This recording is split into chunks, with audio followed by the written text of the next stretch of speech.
Famcast Media, bitch.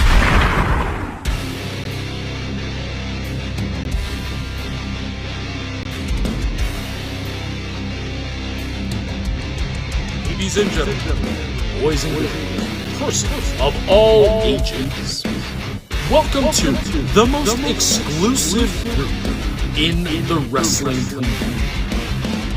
Now first, hailing from Barrio Ingenio in Toa Baja, Puerto Rico, Sazón Luis Rodríguez and his tag team partner from Toronto, Canada, Tyler and Skip.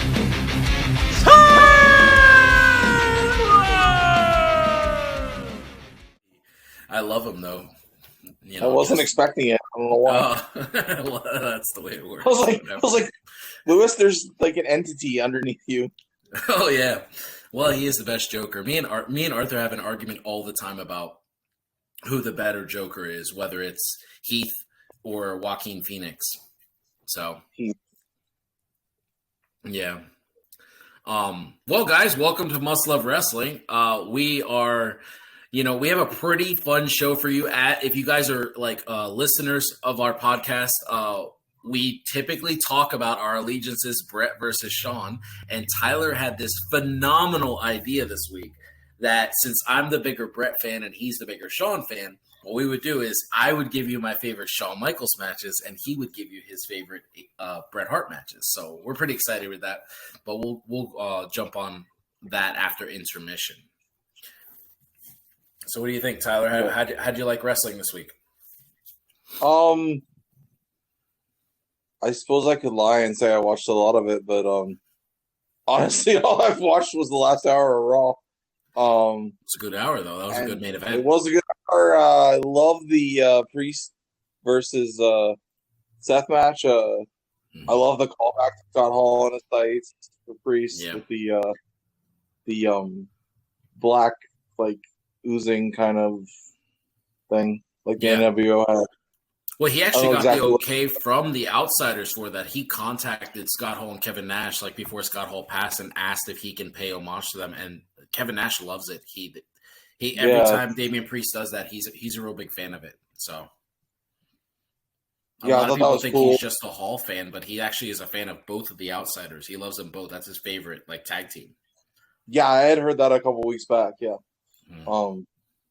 I mean, he's probably about our age. So, and in fact, he's 40, I believe. So he's a couple years older.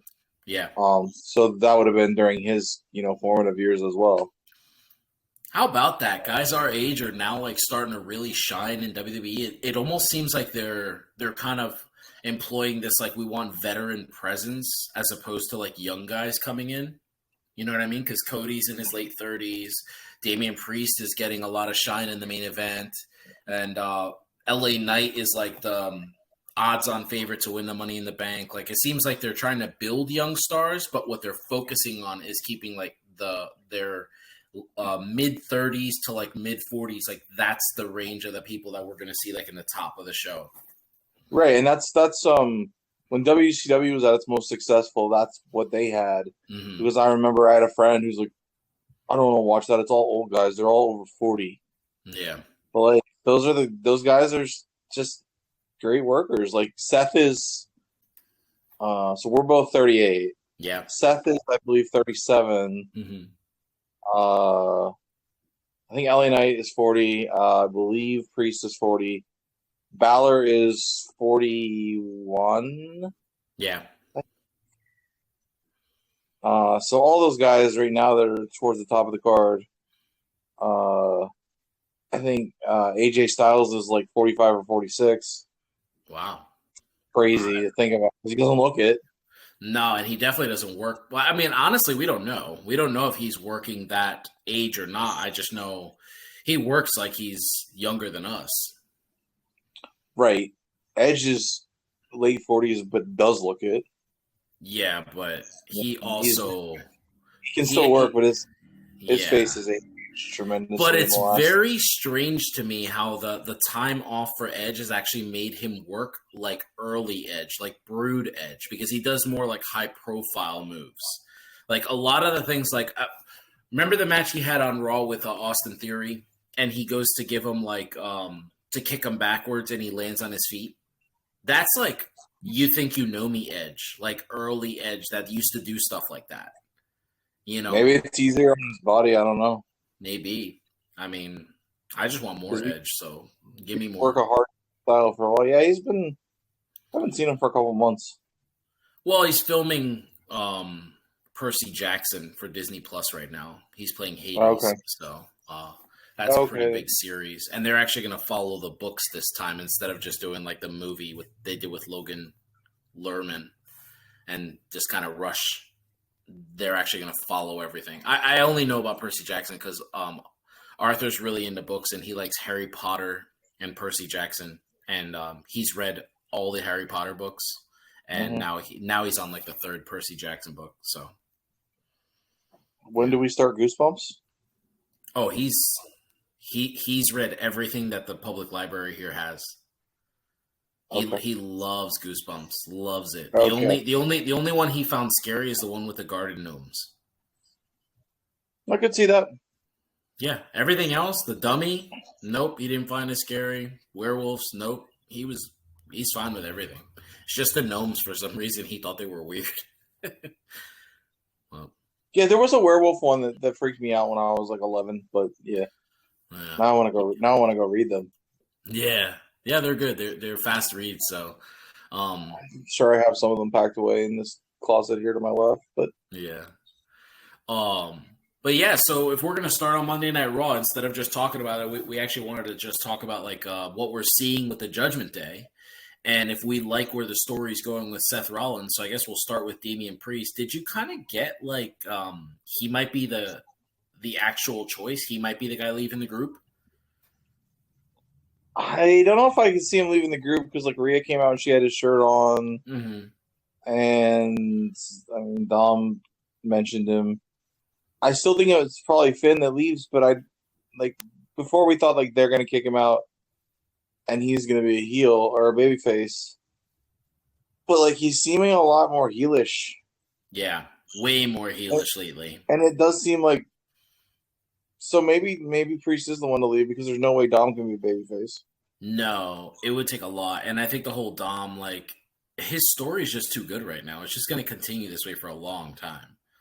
He could rescue a building full of burning kittens and they would still boo him. The only way I see Dom turning into a face is if he rekindles with his father. That's the only way. Like, if something happens, his dad gets jumped and then he comes to save the day. That's the only way he turns into a face. That's it to me. Yeah, pretty much at this point.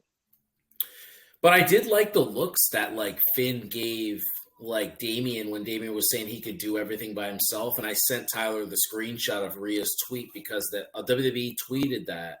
And then Rhea was like, yeah, he's damn right. He's that good. Like, almost saying, like, yeah, we got his back. If he says he's got this one-on-one, then we trust him. You know, but then Finn kind of gave him that, like, look, like, what are you doing? We don't do that, you know? Well, yeah, it was more like, what do you mean you don't need me? Yeah. I thought that was pretty interesting. Yeah, it seemed like he felt disrespected and, you know. I mean, it was fine. I love the little jabs. Obviously, like, Tyler got it before I did.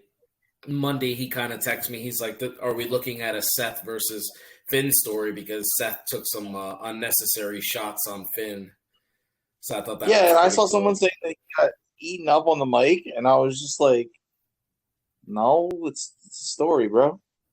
Yeah, you're supposed to come out and screw over your buddy because you're so angry. And, you know, and then it's like, you know, I got the match at Money in the Bank, which it looks like it's a foregone conclusion that it's going to be the two of them at Money in the Bank. So, okay, I was hoping they'd go full circle and just wait till SummerSlam. But WWE can't be patient for anything. They might. You never know. Triple H doesn't do one-offs, so like he clearly believes that like they're multiple. So we might. It doesn't matter because I think Seth drops the title at SummerSlam to the Money in the Bank winner, regardless of who he wrestles. If it's LA Knight, LA Knight's going to be World Heavyweight Champ. If they're going to pull a Sheamus, he's going to win it really fast into his run. If it's Dominic, he's going to win the title right after he loses to Finn. Boom, they're going to jump him and he's going to win the title. And my pick, that would be dope. Yeah, but I think that would put a lot of dissension in the group. But we'll see. I mean, the story's being told that they're a family. There's no leader, so we'll see. And then my pick, which is Logan Paul, I think that's the best option, which is him beating, because I think it catches the most heat immediately. Like I just want to make this clear. I think this is what WWE's doing. Logan Paul's made it very clear on Impulsive that he has a massive story going into SummerSlam, and I just put 2 and 2 together, and I feel like his story with Seth is not over. And that's kind of my mindset. It's not a rumor or anything. It's just my opinion. I don't listen unless there's a wrestling guest that I'm interested in, because I think he's a huge dick. Yeah, me too. I'm not a fan. Obviously. Obviously. What he did to his friend here recently. Yeah, dude, that's crazy. I just heard about that. I just watched that guy started his own podcast. Yeah. And not only that, he berated him for being a Christian. Because Logan Paul's a Scientologist. Oh, is that what he is? I think so. I don't want to misspeak, so please don't sue me, Logan. I thought that's what the guy was saying. There's your boy. I know.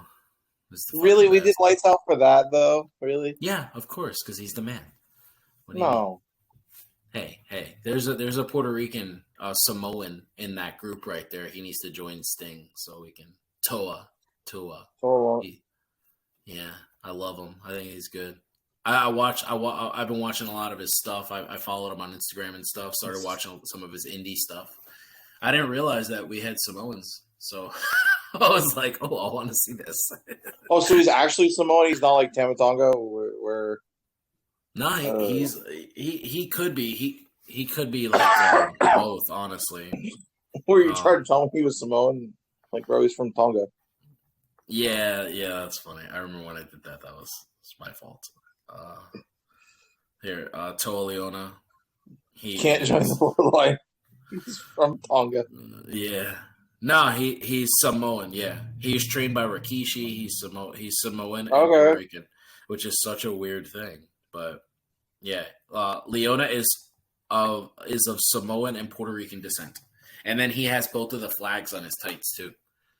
So yeah, but he actually is a solid worker. Him and his tag team partner, they're both very good. Obviously, I think Brian Cage is one of the most heartbreaking stories in pro wrestling history. To be honest, I just don't understand how he was never used. Like, that guy should be a massive superstar. His skill set alone, I just don't get it. I feel like there has to be a reason, right? Like, there's got to be something internally backstage, something. I don't know. I mean, to be honest with you, I have made this comment. Like, we have people that we listen to on other podcasts and stuff, and I have a friend of mine who does another podcast called Working the Marks, and he's talked about. I've asked him, I'm like, I don't understand how WWE missed the boat on Toni Storm, because I legitimately think she's like a phenomenal performer. She's a great promo. Like, I don't know what happened. And all he ever says to me is attitude, man. Her attitude is awful. They just don't want her in the company. And I'm just like, I haven't heard that, but clearly, like, he pays like for Patreons to know like the behind the scenes stuff, kind of like WCW Hotline. So good old Scheme Gene. Yeah. But yeah, I mean, I'm pretty excited about the possibility of getting like an actual Finn versus Seth story instead of getting these like one-off matches that they have. Like, I've always wanted them to have like promos and stories and like, you know, just like full on go for it. You know, I definitely don't want them to just have just a match of Money in the Bank if that's it. Like, if Seth is going to do this, he needs to feud with the whole Judgment Day. Like, that's what I want. Right. And honestly, this is the best way to get that match that they're teasing, that they've been teasing like a year, like, which is Becky versus Rhea. Like, because I want that. I want Becky to be the one to take Rhea's title. So I think it's the best way to keep Rhea strong, too, to be honest with you. Like, I think that's the best way to keep Rhea strong, because if she loses to Becky, it's like, okay, well, she just lost to one of the GOATs, so it's fine. It's not like she lost to Nikki Cross or something like that, you know? Right. So, especially if it's like a cash-in situation or whatever. Yeah. Anytime somebody gets cashed in on it, I don't think it hurts their legacy at all. I don't think it hurts their run or their push or anything, because that's the point of the cash-in. Right. I mean, do you not agree? Maybe no, I absolutely agree, and I think maybe that's how they should have her lose the title, you know? Yeah, agreed. Yeah, if Becky wins Money in the Bank and then just takes the title from her, that'd be great. You know, like one of those things. Like maybe Dom and them screw over Seth, and you know, because of the Judgment Day, and that's where LA Knight or Logan Paul or Dom wins the briefcase. Whoever wins it, you know, and Becky's payback is the next night to take Rhea's title. I didn't even read. I just put it together, that layer to that story with because I forget that her and Seth are married. Yeah, they have a beautiful baby girl, Rue, who's apparently very smart. Yeah, apparently she's supposed to be very smart. But well, because didn't Trish call her stupid or something? Yeah. You know they get that stuff cleared. Plus, Becky hits below the belt too, so I'm assuming. Well, Seth himself has said that if it's said in the ring, he feels like it's fair game. Like that's why he felt it was okay to say the stuff he said to Riddle. Well, Riddle just got suspended again for 6 months. So what? Yeah, that was so far today. Let me look it up for you. It looks like he was suspended again today. There we go. Premium Wrestling. Matt Riddle. Here we go. Fightful Select is reporting that Matt Riddle once again has been suspended after another failed drug test. It is currently unknown how long Riddle is suspended for, but it is said to be in the 3 to 6 month range. WWE will send Riddle to a rehabilitation in the last-ditch attempt to get him to stay clean. That was 11 hours ago. So if he doesn't, if he says no, is he fired? I don't think he'll say no, man. I mean, this is... Then if he says no, then Dana White was right about him the whole time. I thought all Dana said was he was boring. No, he definitely wasn't. I mean, I remember him from the Ultimate Fighter. No, he called him stupid. Yeah, he did. He knocked people out. He knocked the guy out so bad on Ultimate Fighter, the guy was screaming in the ring during his knockout. Don't you remember that? UFC, though, he had a lot of decision wins. Oh, well, he's not fighting like amateurs like him. He's fighting like... Well, of course, because if you're not Colby Covington, you know, who's pretending to be a Trumper, then you're not going to sell tickets. So... Why would anyone pretend to be a Trumper? I don't know, but that Colby said that himself. It's a character. He was about to get fired, so he put on a MAGA hat and just turned up the volume, and now sells lots of tickets. Everybody wants to see him lose. Okay, I was speaking to a guy earlier today that said he wishes for that man's death every day. Colby Covington? No, Trump. Oh, got it. And I was like, I don't know. I mean, I don't know if I go that far. No, I don't want people to die. That's rude. For anyone's death, I'm not a fan. But... Yeah, well, you know. That's the end of Politics Corner. Yeah, absolutely. But yeah, since it was on our screen, since we're both watching the same thing, let's jump into the match that we have all been waiting to see, which is Okada versus Bryan. What do you think about this matchup now that it is official? I mean, it's obviously going to be amazing. Yeah. How could it not be? I mean, two of the best of all time. yeah, I mean, this is a match I honestly thought we were never going to get. This is something I really hoped and prayed for. But obviously, to be 100% honest with you, I know Brian really loves AEW. And I watched the last media scrum, and he was on there. He had like 20 minutes where he talks about saying how he loves this job, and he's very happy, and he loves that he wanted to have violence and bleed and things that he wasn't able to do in WWE.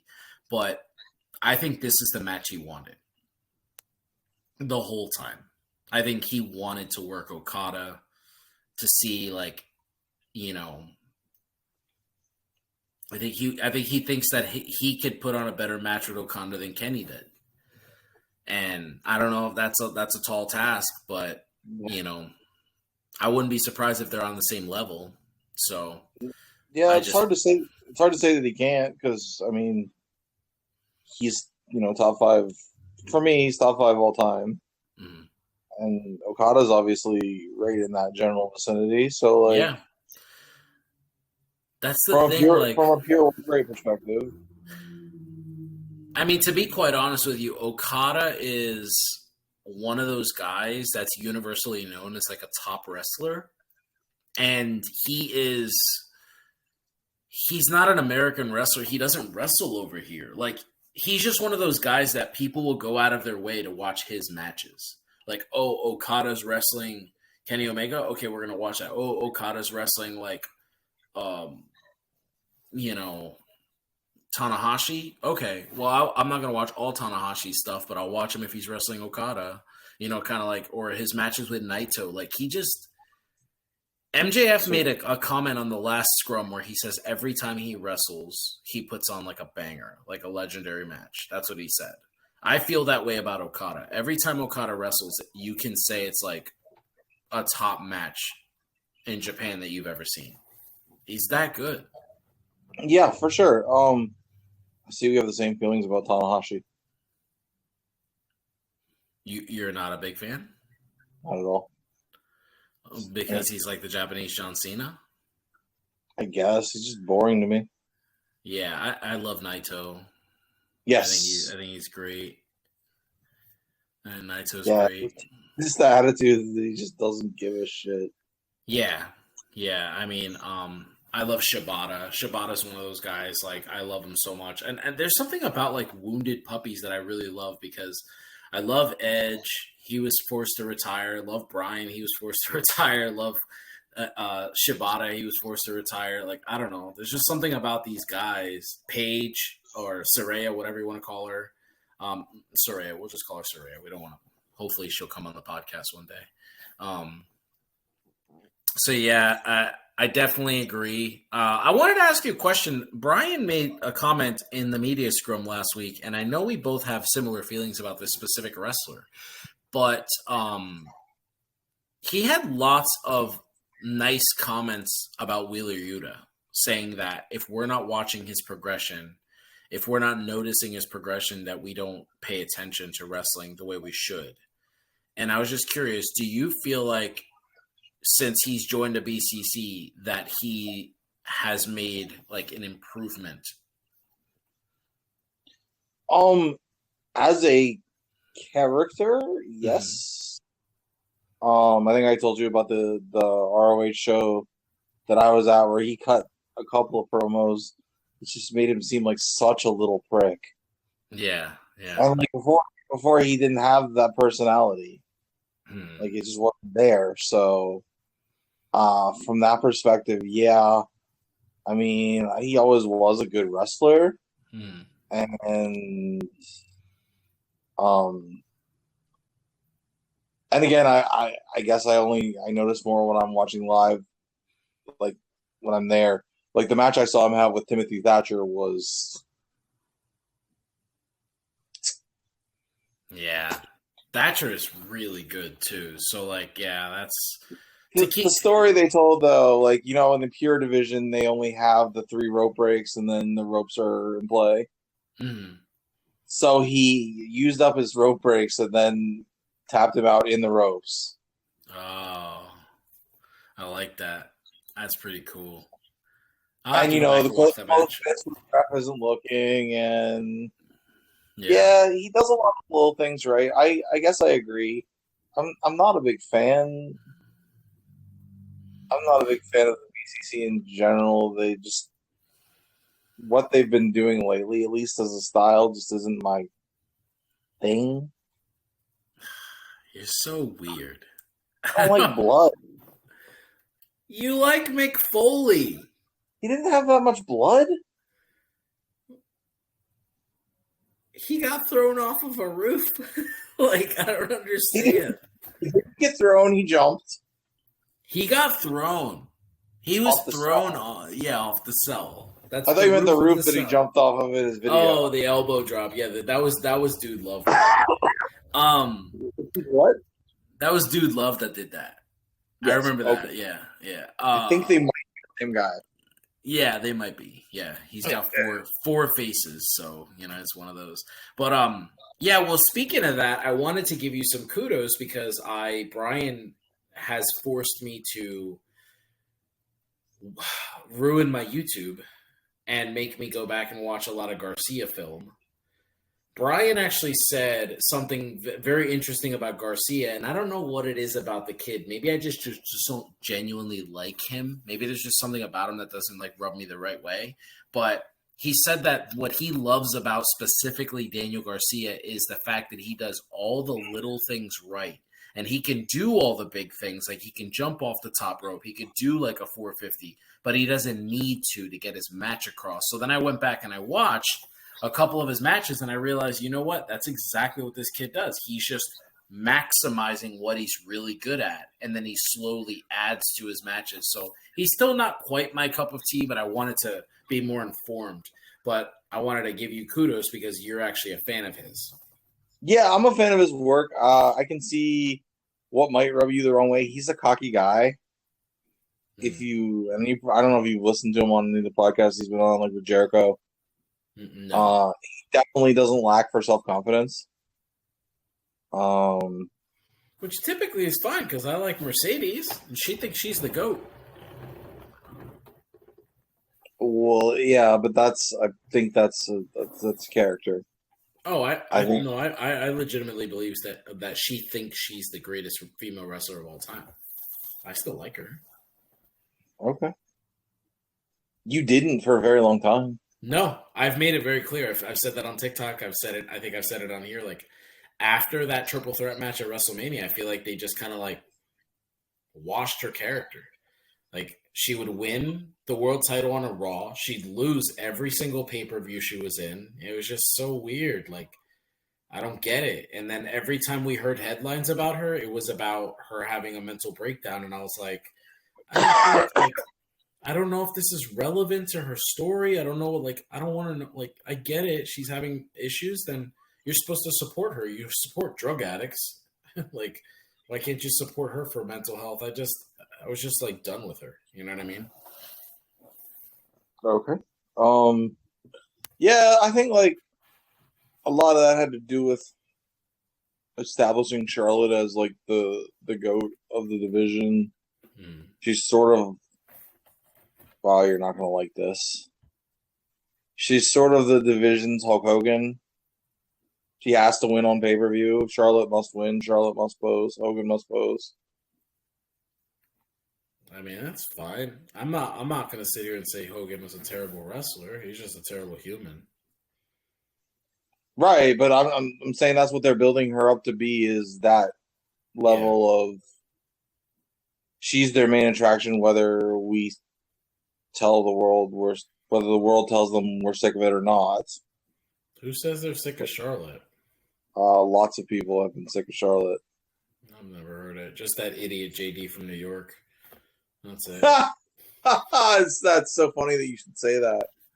I said, I think I told you that I was yesterday at work. I was indoctrinating my boss's kid into Savage and Dusty and Flair and Piper, and this guy comes in and he's like, "Oh, you like wrestling?" I said, "Yeah." I said, "He's like, do you like the current stuff too?" I said, "Yeah, co-host a podcast. What's it called?" And I told him, and he's like, "Yeah." He's like, I watch all those What Culture things and listen to that guy JD from New York. He's really out there, and I was like, let me tell you, buddy, my co-host is not like that, man. There's some real heat there. Yeah, I don't. Yeah, I've direct messaged him and asked him if he wanted to debate on TikTok. He hasn't messaged me back. He's got a real following. Like, he's got a real following. I would just like to really put him in his place. Shout out notary customer whose name I don't remember. If you are yeah. Carlos, I believe his name was Carlos. Yeah. If you're listening. There's actually a really good wrestling podcast too that I like to listen to every now and then. The guy's actually on TikTok. He posts. He does the podcast with his wife. It's called Casual Wrestling Fan. He's I like some of his stuff. Okay. Tyler, I don't know if you've listened to him a lot, but I know he says some stuff that you would say. Like, the one time he posted, he got massive hate for it, but he said, he's like, who is the target audience for Ronda Rousey? Who is it? Like, I was just like, whoa, me, I'm the target audience. You are. Yeah, I love her. She's great. Anyway, well, guys, that's pretty much all we had to talk about. We wanted to save a lot of time for the back half because, as you know, we love talking Bret and Shawn. So we're gonna jump right into it. Please excuse us if our Bret and Shawn turns into like little jabs and arguments at each other, but we're gonna jump right into intermission, and I wanted to give the Today in Wrestling History. Let's see if Tyler remembers that. So in 2010, today was actually a Monday, and it was Monday Night Raw, and it was the debut of Nexus.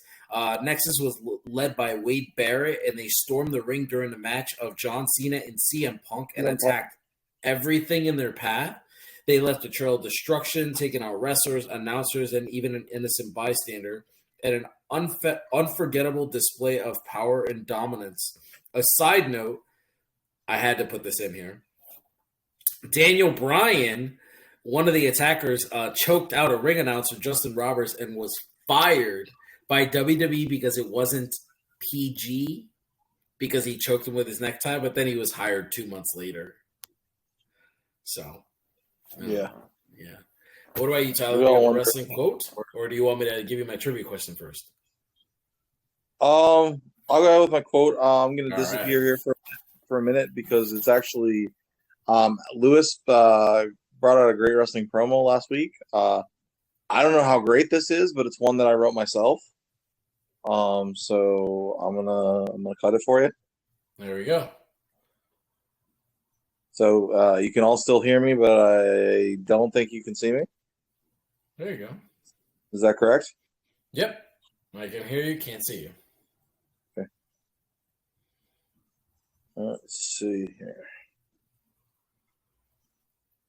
So the promo is basically a guy who was in a tag team and he got taken out by his partner, and his partner wanted to go on to bigger fame and fortune. And so the guy's gone for like a couple of years.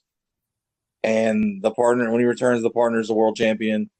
And he's got a bunch of thugs, and they're beating down somebody in the ring. And he comes out and makes the save with a steel chair, wearing a hoodie.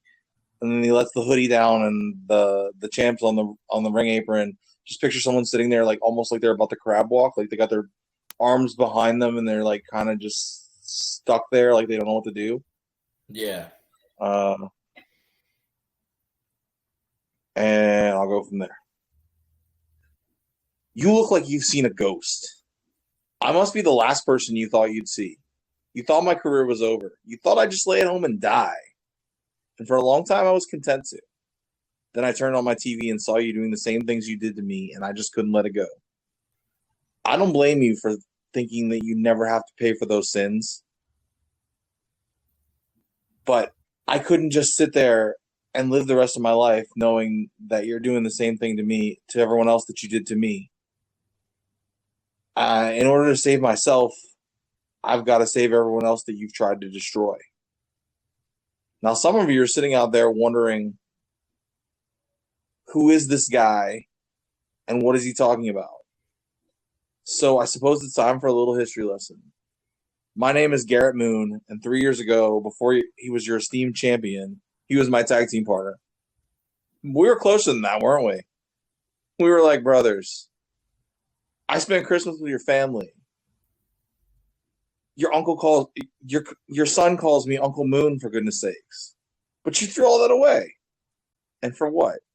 20 pounds of golden leather? A bigger paycheck? For a little fame? I sat at home for 3 years. I felt sorry for myself. Reliving the moment that I felt the warmth of my own blood and sitting there realizing there was nothing I could do about it. Until I realized that if I was ever going to have any kind of life, I had to do something about it.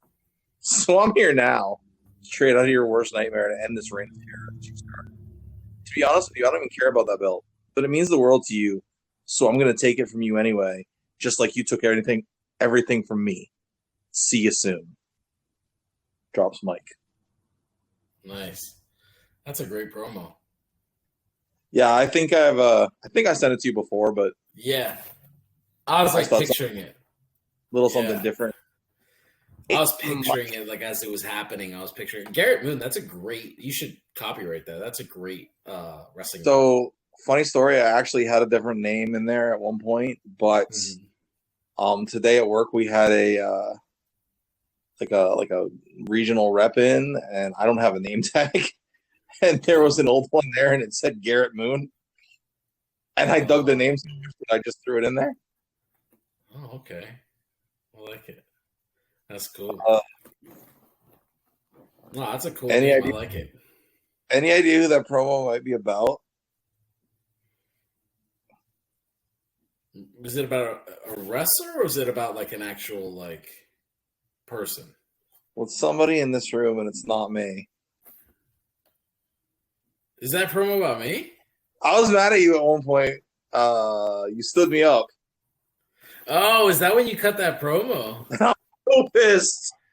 Oh, well, then you make sure to put my wrestling name in there, Macho Rodriguez. That's the name. That was Rodriguez.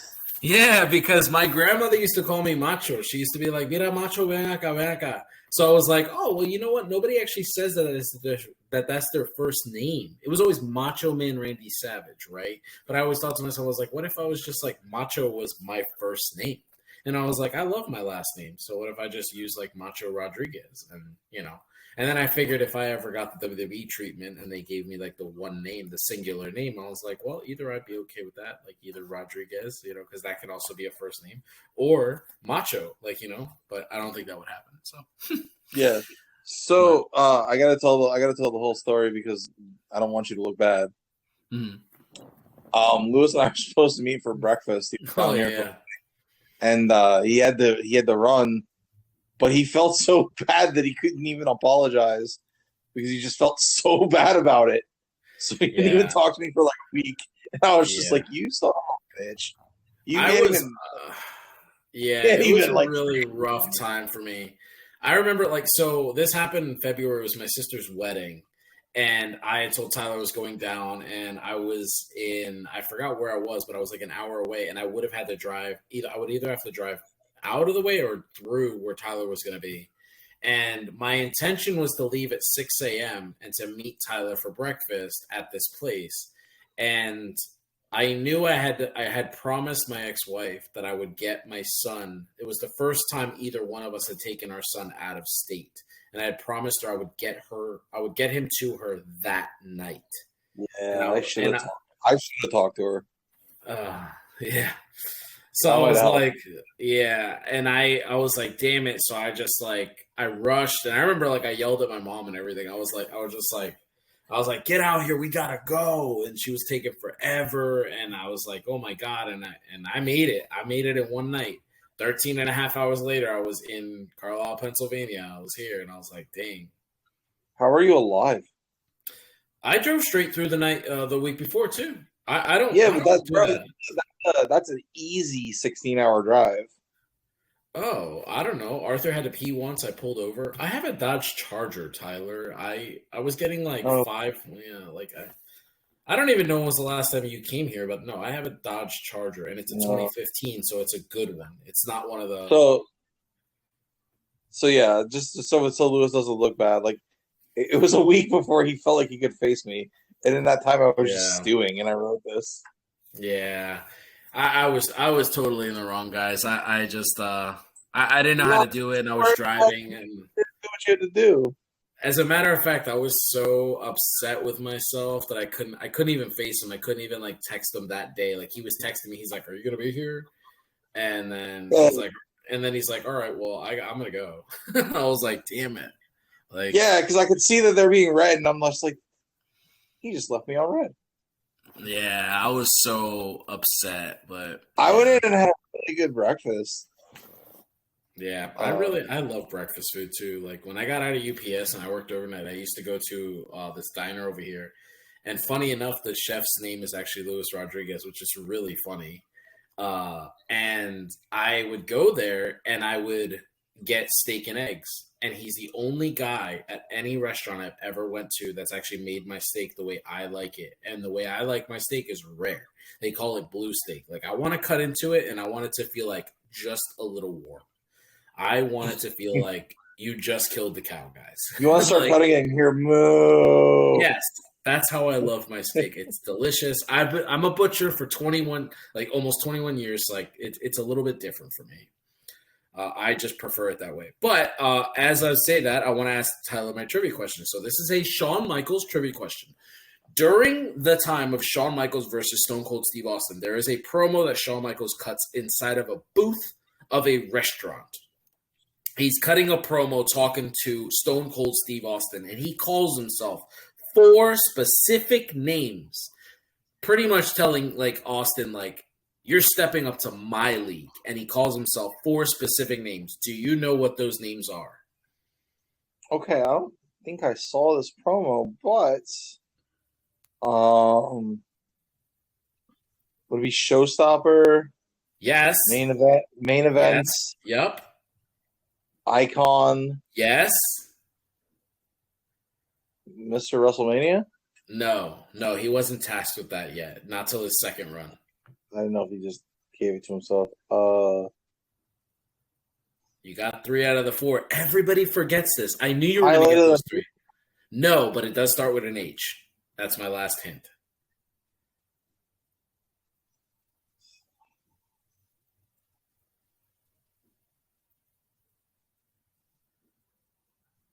I was actually going to say it to you the way he says it. So he says, I'm the Heartbreak Kid, Shawn Michaels. I'm the headliner, the showstopper, the icon, the main event. That's just the way he says it. Yeah. It's just, I don't know. I always remember, but everybody that does a Shawn Michaels impression always leaves out headliner. And I'm like, he called himself the headliner because he was. He main evented everything. But yeah. But the main event was always the last thing he called himself. And fun fact, before Tyler gives you his match of the week, Shawn Michaels is the first guy to actually call himself the Icon before that name was given to Sting.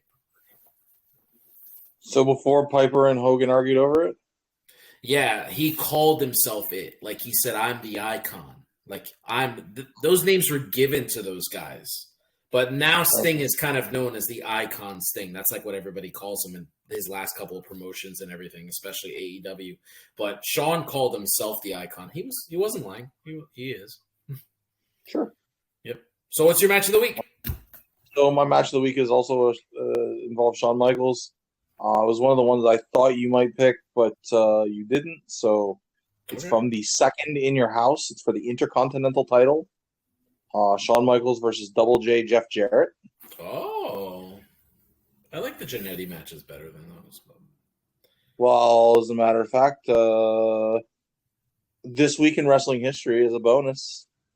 Shawn Michaels won the Intercontinental title back from Marty Jannetty on the debut of Diesel.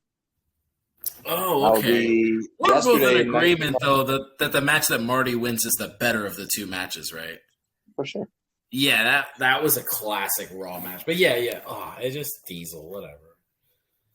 It's just something I read when I was researching. I like that. Am I alone in thinking that I like Shawn better with Sid than with Diesel? Yes. I loved Sid. I don't understand the hate, this random hate for Sid. I don't know if they did. I just don't think they were together long enough for it to have been a. And there's no real rapport there. Mm-hmm. Yeah, I suppose. They did create the first Raw after Mania moment. What, the betrayal? Yeah, when Sid powerbombed him during the commercial. Because why we went to commercial there, I'm not sure, but anyway. Before we jump into our Bret and Shawn matches, this probably won't be the last time we do it. I just want to say, like, I'm gonna be really. Me and Tyler are also watching Dynamite as we're talking. I'm gonna be really annoyed if Adam Cole just gets eaten on the microphone by MJF and he's literally says nothing. He's just standing there. Yeah, because we know that Adam Cole can cut a fucking promo. I don't have sound on, but no, me neither. But I'm just watching him. Yeah. I'm watching him with his arms crossed, and I'm thinking to myself, like, this is one of those moments where I feel like MJF gets protected.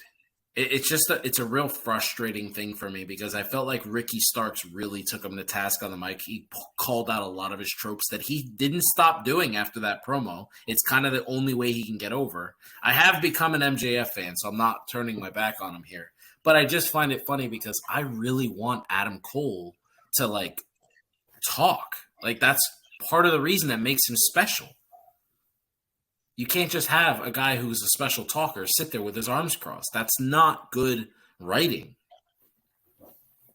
No, that's something JD from New York would book. But I don't know how long term we're going with this story. Well, I'm assuming take the title. Right, so it's probably not. Probably isn't going to end. Well, it probably won't even happen at Forbidden Door. Why not? That would be great. They're both in AEW. Oh, yeah, I guess you're right. Maybe it'll happen at Wembley. Maybe they'll actually make that a pay-per-view. Well, so the thing is, if they don't do that as a pay-per-view, are they then going to have the all-out pay-per-view like 2 weeks later? I don't know. This company's run very strange. I would love to have some light shit on that. Like, you're going to tell us every match that you're going to have every week, but you're not going to tell us what shows you're running? Yeah. Or what they are, how we can see them? Yeah. I don't know. I love that Adam Cole always wears Jordans, by the way. Yeah, I know. I just noticed them too, yeah. Edge always wears Jordans, too. We're allowed to talk about sneakers on here, guys. Tyler opened that can of worms a couple of videos ago, a couple of podcasts ago. So did I? He didn't know I was a sneakerhead. Yeah, you talked about Britt Baker's yellow AJ. Yeah, they're dope. Yeah. Yeah. Well, Tyler, would you like me to go first with a Shawn Michaels match, or would you like to go first with a Brett match?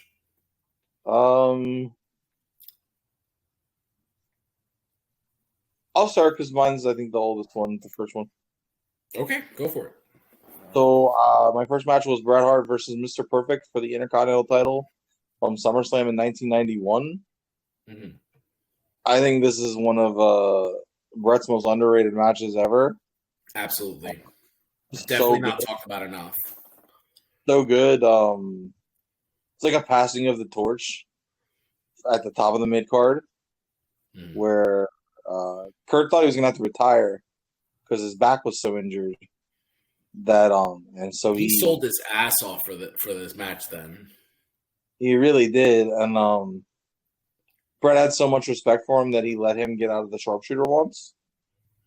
The first guy to ever do it. I did not know that, but yeah, I did not know that, but I definitely knew that. Bret. The way Bret feels about Kurt Hennig, though. So, yeah, I mean, this match was really good. We said before we jumped on the podcast that we both like the King of the Ring match better, but this match was so, I don't know. I just remember the fact that, like, Perfect's wardrobe was, like, breaking, and it was so strange. And I love the finish of the match, like a leg drop. He catches the leg drop, and then turns it into a sharpshooter. Like, right, and then he rips off the singlet as like a battle trophy. yeah, it's almost like, what the hell, man? Like, how did we? I don't know. I just that's one of the things I miss about professional wrestling. Like, nobody does stuff like that anymore. Like, every now and then you'll get a special moment like AJ Styles and Ricochet, where they'll turn a springboard into a Styles Clash or something. But, like, the only move that gets, like, any innovative violence or innovative offense like that, both Tommy Dreamer phrases, sorry, is the RKO. Like, those are, like, you can pretty much reverse it into that anyway, the diamond cutter, RKO, whatever you want to call it, the cutter, you know. But I just love that so much. I love the pairing of these two. Mr. Perfect is one of those guys I really wish that he was a world champion because he was perfect. No pun intended. He really, really was, though. He's so special. You know, honestly, I wouldn't mind just booking it now on our podcast that our next wrestler spotlight should be on Mr. Perfect, because I would love to spend like just 2 hours just talking about Perfect. Yeah, down. Because I have his DVD, the WWE produced DVD. I would love to rewatch that, and I would love to go back and watch a bunch of his Kurt Hennig stuff. And there is some matches that he had in WCW I was a really big fan of. There's great moments like him doing the perfect plex on the Giant. Like, just that is one of my favorite moves ever. I really wish that was a move that was used today too. Like, that's such a great move. Fisherman suplex, yeah. Yeah. But going from that match, since we're already here, we might as well continue it. I'm talking about SummerSlam a couple of years later, speaking of him like retiring, but he didn't, which is Mr. Perfect versus Shawn Michaels. This match may not be as good as the match that Tyler mentioned, but it is exceptional. And him and Shawn had this weird little rivalry in the mid-90s, which was kind of strange because they were both heels, you know? But the two of them work really well together. And what did you take away from this match when you watched it? Yeah, I thought it was really good. I know Shawn said that he and Kurt didn't like it very much.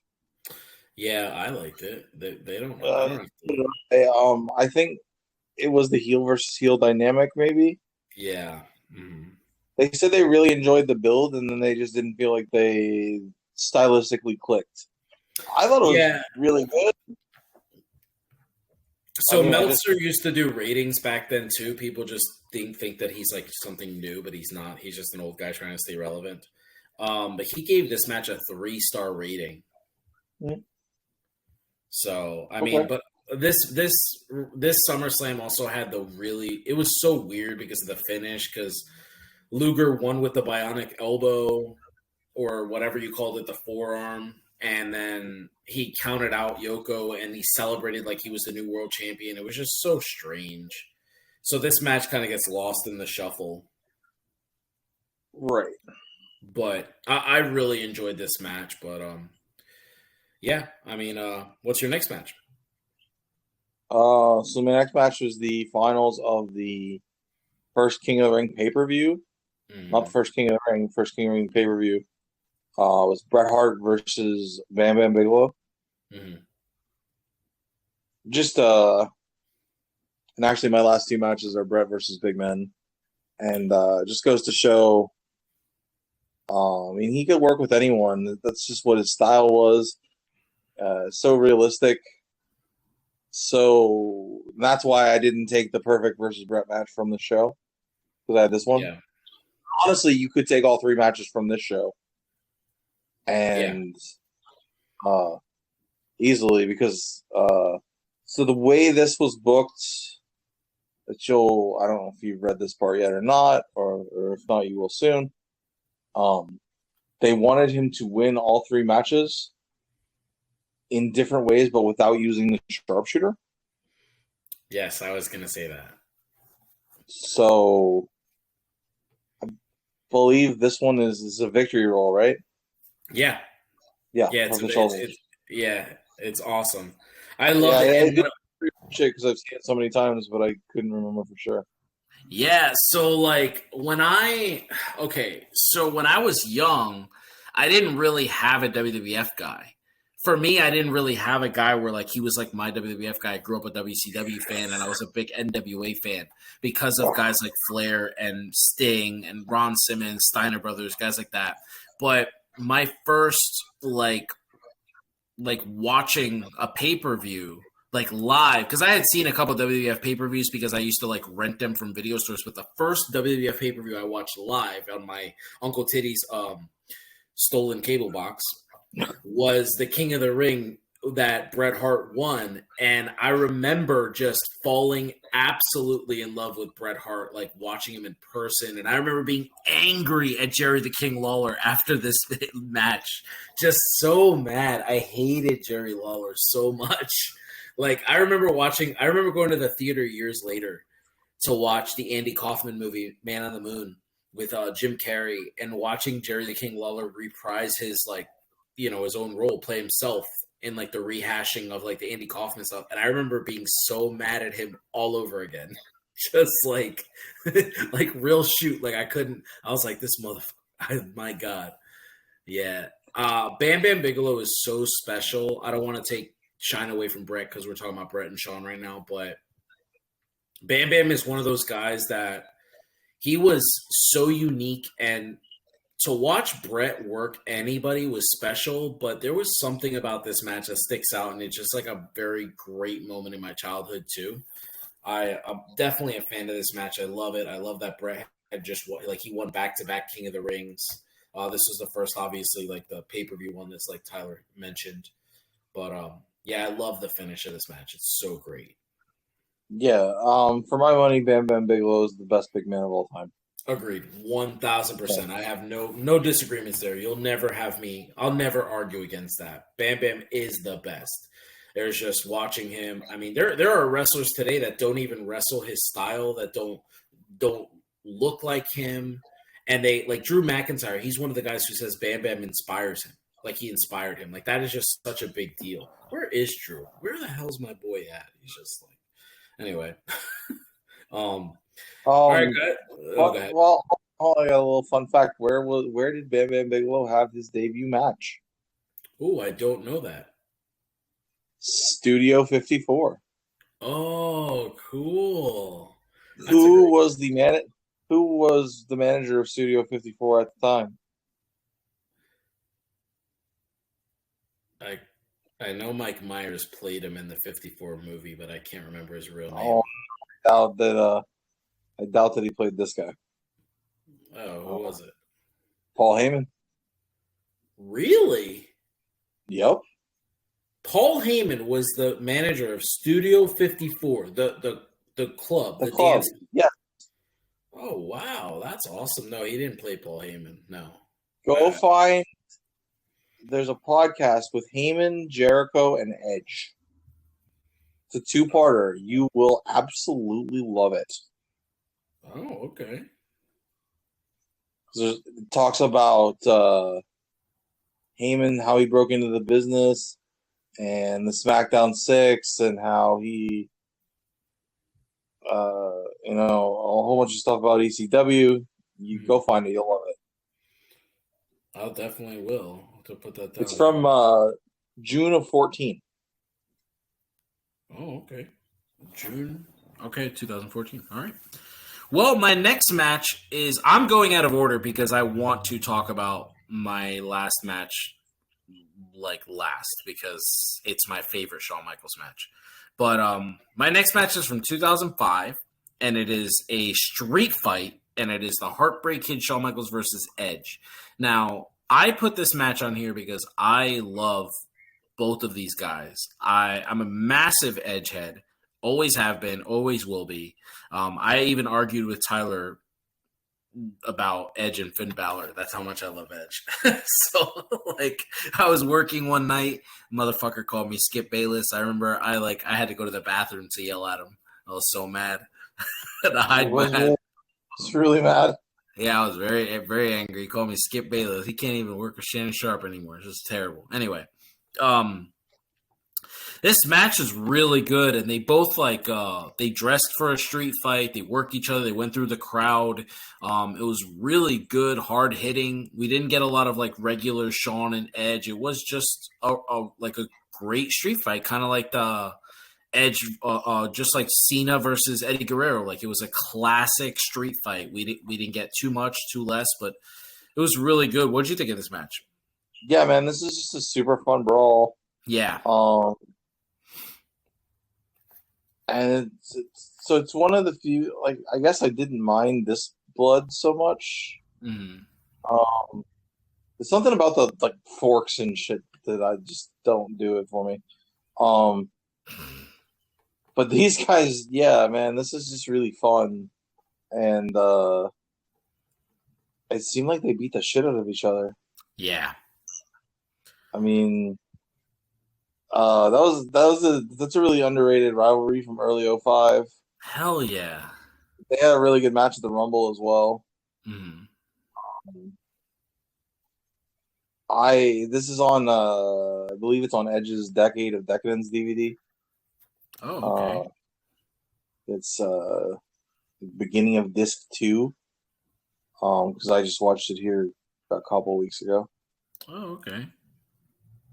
I have a DVD player at my parents' house instead of like a streaming thing. Yeah. So go to bed, I throw on a DVD, and that's what I had on a couple weeks ago. Yes, this is it's a really fun match. There's not a whole lot you can say about it. Like you said, it's just a brawl. It's just two guys that dressed in jeans, just beating the ever-loving hell out of each other. And I believe they had another one a couple years later. I mean, that is equally as entertaining, but yeah, I mean, Shawn was feuding with Rated RKO. Yeah, that's the thing is like, so Shawn feuded individually with both of these guys, and so did Triple H. The problem was that Triple H didn't feud individually with Edge. His feud had Jeff Hardy in it. But Shawn actually had one-on-one classic feuds with both members of Rated RKO, and they're exceptional. I mean, I'm not naive enough to say that any match that HBK and Edge had was better than the Orton HBK matches, because I just felt like those two were like a match made in heaven.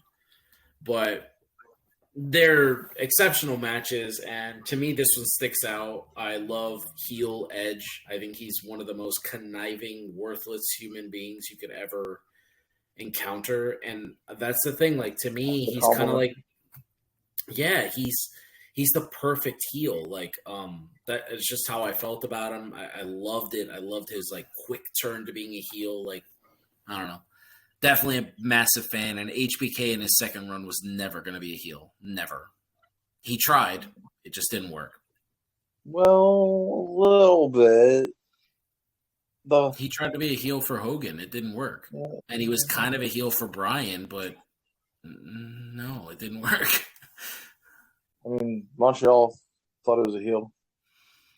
That's different. They're wrestling fans. They're giving him exactly what they wanted, and that's why he said, like, stretch it out. Like, he let him know, like, I'm gonna keep going. You know, he knew what he was doing. Yeah. He talks about that specific promo. He says it. He says when he talks about that promo that he looked at the camera and told them boys in Gorilla, like, I'm going, like, I'm stretching this out, like, I'm gonna get this heat. He didn't receive that type of heat in so long. He probably loved being a heel for even a small amount of time. Yeah, I guess they hated him in that match in Edmonton too, though. The triple threat. Oh yeah. Well, that's why he loses the way he loses. Yeah. You told me that before. Yeah. Yeah. I mean, that's a pretty good. It was his idea. Oh. To finish that way. Just like I read this morning. Did you know that? So brilliant. Did you know they didn't book a winner between him and Kurt in their first match? No. The Mania match? It was up to them, and Shawn's thing was well, I think you're going to go on and work with Cena, so you need a good win. You need to be strong going in, and then that didn't end up happening. Yeah, they had a rematch. Right, and Kurt said that he figured all along if that happened that he'd probably have to return the favor at some point. But anyway, I just thought it was cool that they just let them figure it out amongst themselves. That's so weird to say. Return the favor. That's not. I don't know. Maybe is it just me thinking like if I'm a superstar wrestler like Kurt Angle, and Vince McMahon comes over to me and says, "Hey, your Shawn's going over on you tonight," I'd be like, "Okay." Like it's Shawn Michaels. Like it's not like he said Hardcore Holly's beating you tonight. He says, "Hey, you know that guy that when we talk about the greatest of all time, the guy that's like, compared to Michael Jordan, like he's gonna beat you tonight." I'd be like, okay, like, duh. I probably would have looked at Vince and been like, yeah, I know. What? Go away. Like, I'm making the finish in my head. Go away. Like, that's so weird to say return the favor to Shawn Michaels. So dumb. I don't know. Yeah. Anyway. Who the hell is this guy? I don't know. It's so weird. They want Jungle Boy to get over, but like Hook is so over with the crowd, and he's a parody act, and he's over like Damian Sandow was. Like they just need to not mess it up. Yeah. But I mean, he looks bigger than Jungle Boy too. I feel like they could do a lot with him. He just needs to get a little more crisp in the ring. He's very Okay, I thought you were awkward. not a fan. Yeah, he's just awkward. A lot of blood. A lot of blood there. Oh, Yeah, it was like not good, Matt. That was not a good move. He could have hurt himself there. He like tried to moonsault. Ooh, I like that. I didn't know that was Jungle Boy's finisher. I thought he did the Shawn Michaels elbow drop. I thought he did the Shawn Michaels elbow drop. He does, and then he does the submission. Oh, okay. I do like Jack Perry though. I'm a fan of his. I know nobody else is, but I like him. Is he not popular? He's popular on screen, but a lot of people on the IWC have a big problem with him. They just feel like he's boring and bland. He was taken to task for saying he didn't want to be a wrestler who cuts promos, and people were like, "Oh yeah, I just get to go to my boss and tell him I don't want to do half my job." I mean, sure. Yeah. So what's your next Bret match? So it's actually Bret versus Vader from Thursday, Raw Thursday. Just another really hard hitting. That's the thing about Bret is like his matches to me were so realistic. Yeah. Like they just seemed like fights. I agree. And that's what this is. Yeah. And like, I definitely love Bret versus anyone. Bret versus Vader is a good indication. I don't really like the way Bret talks about Vader though, because I'm a fan of Vader. But what is it? He, and I quote, it's a Bret Hart quote about Vader. "It was like wrestling a cement truck filled with barf." Because of the smell? I suppose, but I mean, that's a common thing that I hear. Of course, it's FTR and CM Punk. Okay, I'll allow it. So we got the Bullet Club and Samoa Joe, which I feel like they should just let them join. And we got the Bret Hart marks and CM Punk. And just, I hate those two. Oh my god, they're not interesting. They're marks. They're guys. Not to call you somebody's name again. They're not popular. You're not going to try to sit here. No, they're not. Nobody's a fan of FTR. They're super boring. They don't cut good promos. The most interesting thing they ever did was one shaving the other one's back on Monday Night Raw. Am I wrong? Yes. Their best match ever was in NXT against American Alpha. Okay. Yeah. And? I'm just saying, like, their group's fine, but they're the word you hate. They're marks. They're marks who just want to look and mark out to Bret Hart. That's it. It's so weird. I'm a Bret fan, and I find it too much. It's too much. What? That's not pretty much what you do on this podcast? No, I mark out for him. I try to defend him because people try to make it seem like he's a terrible human being. Like he's not. He's just grumpy. But these guys are like, ooh, Bret Hart. Grumpy. Like, Bret Hart should have wrestled in Saudi Arabia instead of Goldberg.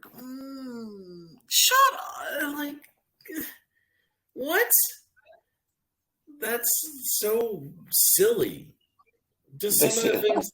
Yeah. They actually have arguments with wrestling fans about, like, oh, Bret's better than Shawn Michaels and things like that. Like, leave that to us fans. Why? You're like, they're wrestling fans too. Like, I get it. They're just. You really find them interesting? Like, what do you like? They don't cut promos. Interesting as like human beings. I think they have good matches. Yeah, fine. Okay, I'm not gonna say that they're not bad wrestlers. Like, I don't know if that's what you thought I was saying. I just don't think they're interesting. Okay. Like, yeah, no, they're good in the ring. I have no issues with that. Obviously, they have a following, but people don't talk about them. Like, they missed almost a year, and nobody gave a shit. Like, I think that speaks volumes. There was nobody on there. Like, when Adam Cole was out with injury, people were upset. They were sad. Like, FTR wasn't wrestling anywhere, and people weren't like, man, where's FTR? I want to see FTR. Like, nobody cares. They're not. I think you're wrong, but I don't know. People, all I see on my Twitter feed lately is how much people miss Bray Wyatt. So clearly, Bray, like guys like that are missed. That's that Lance Archer he just destroyed. Maybe no, just because he has a mohawk. No, he's smaller. This guy's big. He's not small. No, he's not. Japanese guys are typically smaller than that. This guy's pretty big. I mean, I think Okada's like 6'3", so it's not like he's a small guy either, but I love Cyrus the Virus. I love it. I don't care what he calls himself now. I don't give a shit. Him, Joey Styles, ECW Saturday nights or Friday nights when they were on TNN. I don't care. That was the best team. Best. He used to wrestle. It's called Atlantic Grand Prix Wrestling. It came through like my home area where I grew up. Christian wrestled there. Edge was Sexton Hardcastle. Yeah. And I don't know what probably Christian Cage. But anyway, Don Callis would dress up like basically cosplay as Rick Martel and then team up with him, and they'd be the supermodels. That's funny. And they would wrestle like Edge and Christian, or a whole bunch of a lot of Canadians came through. I think it was Christian Cage. Oh, okay, that makes sense. Yeah, right. I don't. But then it's just really cool to think about. Like back in those days, like that was a big deal. Like Rene Dupree's father owned the company. Rene Dupree. His name was Emile Dupree. And it was a huge deal, and now it doesn't. I don't believe it exists anymore. No. I like La Resistance. That was a good tag team. Yeah. And then they were like a threesome, right? It was Rob Conway, Rene Dupree, and who's the other guy? Rob Conway. Sylvain Grenier. Yeah. I like it. I like the way his little Frenchie came out. Little Frenchy French came out there. Sylvain Grenier. Little like females are gonna like swoon on here. Fucking guy sounds like Lumiere from Beauty and the Beast. Just like, Ça, ce n'est pas gentil. yeah, there you go. I like that. I said that's not very nice. I don't know. I don't know French. I like that. Je ne manque pas quand tu parles l'espagnol. No, español sí que sé, pero no. Cuando tú hablas eso, no más que digo. Exactly. Mock you when you speak Spanish. Well, that's all. No, I just said, I was like, yo, Spanish I know, but I don't know what you're talking about now. That's all I said. Well, no, wait. Qu'est-ce que c'est? What's that mean? That's exactly what that means. What? Qu'est-ce que c'est? What is that? Oh, okay. All right. No, my ex-wife taught me that. Yeah. Well, we do have some memories from French class. Yep. Yeah. Real quick before we jump onto the last match, what I think me and Tyler are probably just going to gush over for about 30 minutes. Because I'm pretty sure this is one of Tyler's favorites too. I just want to say about Vader, man, he's a super underrated worker, and I'm really happy that he was able to work a guy like Bret Hart because he was really special in Japan, and his run in the late 80s, early 90s in WCW was real special too, and he gave us tons of great moments. A lot of people forget he's the guy that dropped the title to Ron Simmons.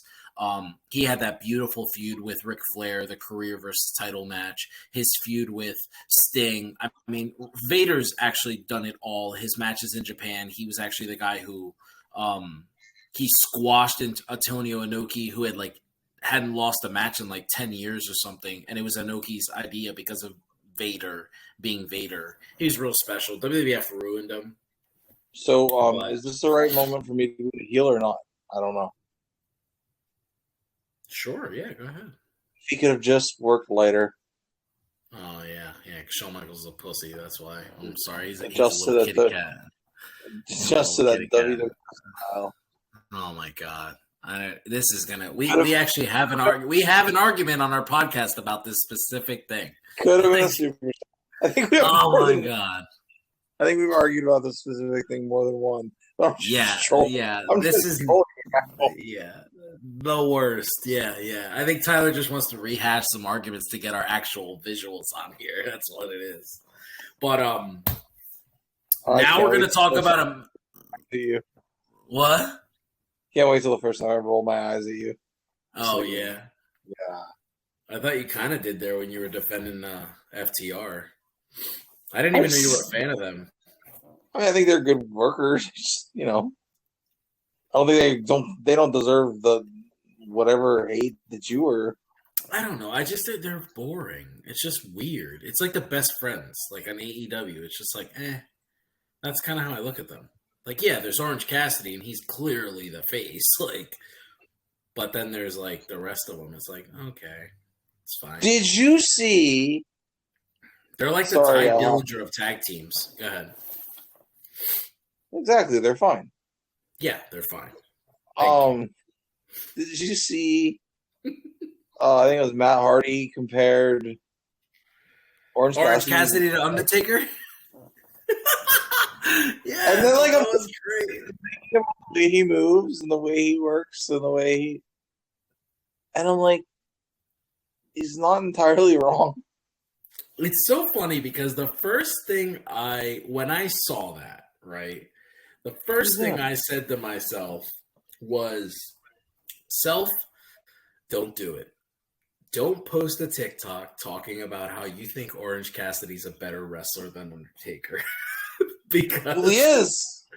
Yeah, I was what are people not watching? Clearly, Orange Cassidy is a phenomenal in-ring performer. The guy wrestles almost any style. He does really great wrestling. I don't understand.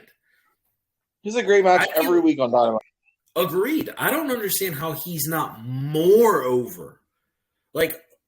I am positive, and I mean this hand to God, I am positive that if MJF made it all the way through until Orange Cassidy drops his strap and Orange is the guy to beat MJF, I'm positive that would be lauded as one of the best decisions ever made in AEW. I really now I'm going to be mad at you because I really want to see that now, and it's not going to happen. Tell me, like watching him as he's a baby face who is super over with the crowd. He has a shtick that works. Can you not imagine him as the world heavyweight champion? Absolutely, and like that's the thing. He's like there's a lot of baby faces that are over that I'm just like, yeah, but you're not a world championship material. But it could totally work. Yeah, and I think the thing about him that's so unique is I think he would work in either company. Yeah. He's a guy, like, there are very few guys in AEW that I feel like can go to WWE and be equally as over, if not more over. Clearly, we're taking out everybody that's already worked there. We're talking about just their homegrown talent. That's it, right? And I look at him and I'm just like, I don't know if there's anybody else that can go over to WWE without Triple H's brain and just be like, from day one, walk in and be that over, and he would clearly be it. He's that special. And his gimmick is like kind of making fun of wrestling, but it works. Like the whole like hands in pockets and gives you kicks and stuff. I love it.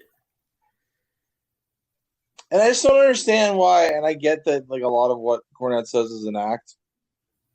But like, of all people who have been in this business so long and should just know that whatever makes them scream the loudest for the longest is what works.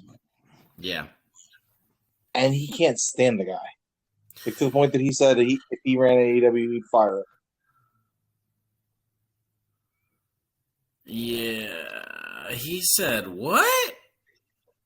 Yeah, he made a list of people he'd keep and people he would fire.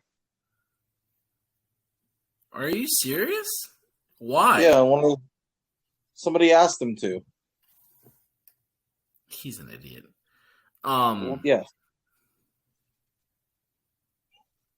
I don't know. But let's move on to something great. Me and Tyler have a lost podcast. When we first started doing this, our very first podcast we ever recorded together was a wrestler spotlight, which we have to redo. I have a notebook of all our podcasts, of all my notes, and I still have this saved. So I'm fairly sure I can redo this podcast all the way through. But I think after this podcast, Tyler probably thought that I was a bigger Shawn Michaels fan. I think he finally understood that I'm actually a fan of this man. I think this whole time he's kind of felt like I wasn't. But I am a fan of this man, which is why I'm so hard on him. So you send me messages like the one was it yesterday morning or Monday morning? Yeah, about Chris Candido. Yeah. That's the thing. I'm so heartbroken. That's what it is. I have to be very clear with you. Things like that break my heart, man. I don't like knowing that I like people or that I care about people and then finding out these awful things. I just get so irrationally angry. Like, it's Chris Benoit's ruined a lot of this for me. When I find out things like this, I kind of like wash my hands of people like this, and just I don't want to do that to Shawn, but every now and then, like, I don't know a lot about negative stuff. Like when I was talking to Tyler about the Candido stuff, I didn't know any of this about Chris. And then finding this out, I was like, what? Like, this really hurt this man's career. Like, just awful. Did it, though? I mean, I don't know. I think Candido was great. He was a great promo. He was a great worker. He had a great look. I don't understand why he didn't make it farther. Like, I don't understand. I really don't get it. I don't understand. But the only... And in those days, it wasn't very big. And in those days in WWF, for most people, that was kind of a prerequisite. I suppose. Because he did great in ECW and did well enough in WCW. Yeah, I suppose. But now, after teasing so much, we're going to jump right into it. So this match is from 2002 SummerSlam, and this match had such a great build. I remember the promo. Shawn cuts it via satellite. He tells Triple H that he knew it was him that attacked him, and he tells him that the doctors say he might be ready in time for SummerSlam. And I just remember the pop. I remember him coming out. He was rocking jeans, not spandex. And he was like sporting a Bible verse. But to see Shawn out of the business for 4 years and to come back in his first match back and to give me what I feel like was my original, like the beginning of me getting panic attacks was this match. To see him work. And I remember I was dating this girl, Letitia Russo, at the time. And we were watching it in my, and I remember like we were watching it together wearing our "Don't Hunt What You Can't Kill" t-shirts. Yeah. Because, Shawn had those cool shirts. And I just remember watching Shawn just like perform and just thinking to myself, is he better than when he retired? Because I was a youngster. Like, I was a junior in high school when this match came out. And I remember thinking, this is one of the best matches I've ever seen. I think this was the first match that gave me, like, introduced me to hyperbole, where I seriously thought I was watching one of the greatest matches of all time in real time. Well, you were. Yeah. Yep. Yeah. Match still holds up. It's still great. This was the night before senior year. Is when this was. Yeah, agreed. Yeah. We were still juniors, yeah. Yeah. The night before senior year started, I remember a friend of mine, I think you know him, he's in our fantasy league, Matt Miller. Colts for the win. Had spent the night Saturday night, and we were watching it scrambled. Because we couldn't get the pay-per-view, so we could watch them scrambled. And but I still remember being so nervous because I just didn't want him to get hurt. Yeah. Similar to how I felt with the Edge Orton match from the pandemic WrestleMania. I was like, just get through it. Just end it already. Like, just he didn't get through that. He tore his tricep in that match. Oh, I thought that was the rematch. Oh, maybe you're right, but he did get injured. Yeah. No, this match was great, man. Torn tricep is a whole lot different than, like, don't get paralyzed. Go home to your babies. Yeah, very true. That's what I was hoping for. Yeah. I mean, this match to me was so good because Shawn, he put us on the edge of our seats. He does a suicide dive he does off the top rope onto a table. He clearly does his classic elbow drop, his normal kick up. I mean, everything he does. And then the ending of the match was just so great because, like, he reverses the pedigree into a roll-up, wins the match. Then Triple H, like, kind of, like, beats him down after, almost like, this is a one-off for you. Because what people don't know is that at the time, this was billed as a one and done. That was it. Eric Bischoff made this match, like, unsanctioned. And this match was one and done. After this, Shawn was never supposed to work again. That's what we were told. How we would feel. Yeah. And I'm happy he worked again. Do you know what this was supposed to be? No. It was Shawn's original idea so Shawn had come back and was doing the NWO thing. Mm-hmm. Nash tore his quad. And so they were like, look, we don't know what we're going to do with the NWO for right now. Why don't you go home? And he's at the airport getting ready to fly home, and he gets this idea. He says, and calls Vince, and he's like, why don't we do, you're the slave driving boss who just has everyone's body deteriorate, and then you throw him off the side. You did it to me, now you've done it to Nash, yada, yada. Why don't we do me versus you, one night only, I'm back in a street fight. Mm-hmm. So it was supposed to be Shawn versus Vince. And Vince said, apparently it's common for him, let me put it in the computer and I'll get back to you. So he kicks it around for a while and he's like, he talks to Hunter and he's like, "So if you could work with me, could you do it with Triple H?" And Shawn's like, "Yeah, but I just didn't think, coming back, I could just work with the top guy." And they convince him to no, this is a big deal. So this is what you need. This is what we need to do. So they have that match. With the story that Shawn's the mentor and Hunter's the ungrateful star.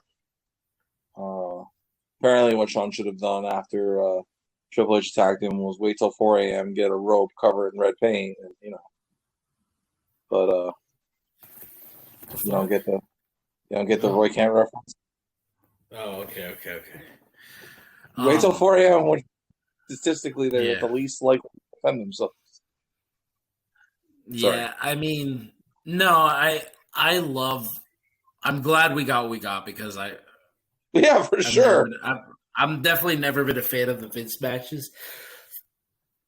They're fine. I've just never that's never interested me as I sit here and own the Vince McMahon DVD.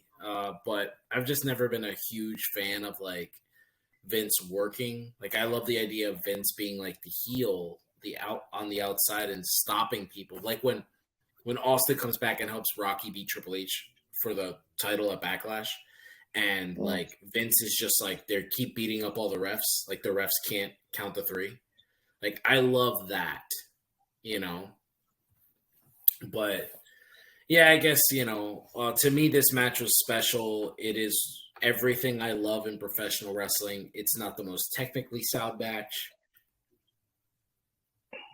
But the beginning of this match, and I said this on that Lost podcast, the beginning of this match starts as a wrestling match and then it turns into a street fight. And I love it's 2 to 3 different matches in 25 minutes. It is spectacular.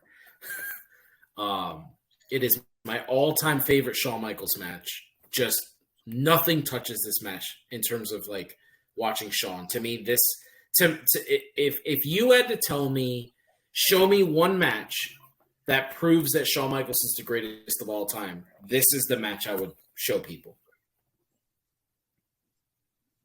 Yeah. I'm trying to think what else would put in that. There's the match between him and Orton where he couldn't use the super kick. Yeah. Which is cool.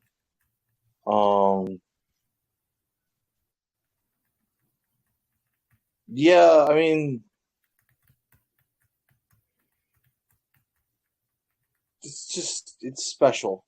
Yeah, it's special. I haven't done it for years.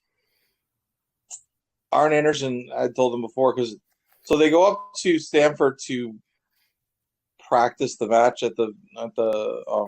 there's a practice ring at the I think it's the digital facility or something. Mm-hmm. And they start rolling around. And Shawn's just like, no, this feels weird. It's just going to have to be there. Yeah. And Arn Anderson tells him, it's not like riding a bike. Maybe for you. And then after the match, he comes up to him. He's like, for you, maybe it is like riding a bike. Yeah. He's special, man. It's weird because when people ask me, I've been asked this a lot, and I can't really give you an honest answer because I think it's the most difficult question to answer in pro wrestling, which is what's the greatest match of all time? I know Tyler has his WrestleMania 13 match where he talks about a lot, but to me, I don't have one of those matches. To me, there are a handful of matches. I can more so tell you if you had to watch one match for the rest of your life, what would it be? And it would be the opening match of WrestleMania 10. That match I could watch for the rest of my life if that's the only wrestling match I ever got to see. Or the opening match for WrestleMania 30. But I genuinely feel like this match right here, if gun to my head, if somebody asked me, I would say this might be in my opinion, the greatest wrestling match of all time. I love this match that much. I smell a podcast. I don't think I could do it. You can only watch 3 matches for the rest of your life. Oh, okay. I can do that. Next week on Must Love Wrestling. yeah. I can do that. Like AEW now, we're telling you what's coming next week. Yeah. Well, we're definitely going to have to do our June wrestler spotlight, which we announced it now is going to be Kurt Hang. So that'll be awesome. And then I believe, which I guess we'll talk off air, but I do think our next wrestler spotlight should probably be on a female wrestler. Just it's going to be tough to. Like I know you have like favorites, like Bianca Belair and my Charlotte favorite. Flair. Yes, you are naming my favorites. You are correct, sir. I love both of these women. I know Tyler doesn't like Bianca's like fine to me, but well, that's the same thing to me. Like she's okay. She's fine. I mean, I think there's only one obvious choice, but once we go back, anyway, I can only go far back to AJ. Before her, I okay, wow. I know time machine for that one. No, you've already called me a stalker on this podcast for AJ, so I can't. I know so much about AJ Lee. I just feel like I would come off as a creeper. Matter of fact, I'm in her closet right now. Yeah. I'm just sitting here in the corner of her closet in Chicago, Illinois. No, I'm not. But anyway. Oh, hey, Phil. But, yeah. Hey, Phil, I thought you were wrestling. I'm sorry. What are you doing in my closet, man? Well, I'm petting Larry, and I'm reading your latest Thor comic. I thought that's all good stuff, I could just see it. Yeah, right? Yeah. Now joining the podcast, CM Punk. Yeah, that'd be great. It would all of a sudden we'd have to make it explicit because I feel like he would curse me out. I feel like what I would do is I would beat him up because I feel like I could. And then what I would do is as I'm leaving. Yep. And then what I would do is as I was leaving, I would be like, just so you know, that fucking casserole that you guys sell here, don't ever call that a pizza again. And then I would just leave. Oh, man, I'm so excited. There's a Giordano's Pizza a tenth of a mile from where I'm playing my World Series tournament. Oh, nice. So that's what I'm going to be having for dinner. That casserole, as you call it? Yeah, it's a casserole, bro. It's a like great casserole. Yeah, no, that's the thing is I feel like people get upset when like New Yorkers say that stuff or Jersey like says stuff like that. But the problem is like we like the flavor of the pizza. It's still good. It just don't call it a pizza. Like it's not a pizza. It's like that scene in Bad Santa where he makes like toast and then throws a bologna on it, and he gives it to the kid, and he's like, "What's this?" He goes, "It's a tostada," and he's like, "No, it's not." And then he's like, he puts salsa on it, and he goes, "Now it's a tostada." It's like that's what I feel like it is. It's just so weird. Anyway, that was a great way. That was a great way to end our pod, there, guys. So we just wanted to give you some laughter, but so next week's podcast, we're looking forward to it. We're not going to pull the AEW and tell you what's on next week, but we will do Tyler's idea and do our if we had to watch because we don't know. Yeah. So obviously, guys, we were wrong. Adam Cole does say stuff to MJF, so definitely watch Dynamite tonight. Yeah. And it appeared that he pissed off MJF a lot, so that's what it looked like in mute. So. Next week, they're having a championship eliminator match. A championship eliminator match. Oh, okay. Match du Eliminator du Championnat. Hey, I did say it better in French. There you go.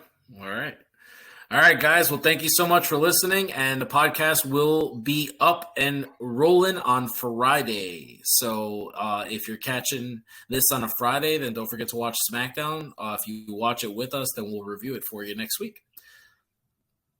All right, guys. Tyler, we're out. We're out.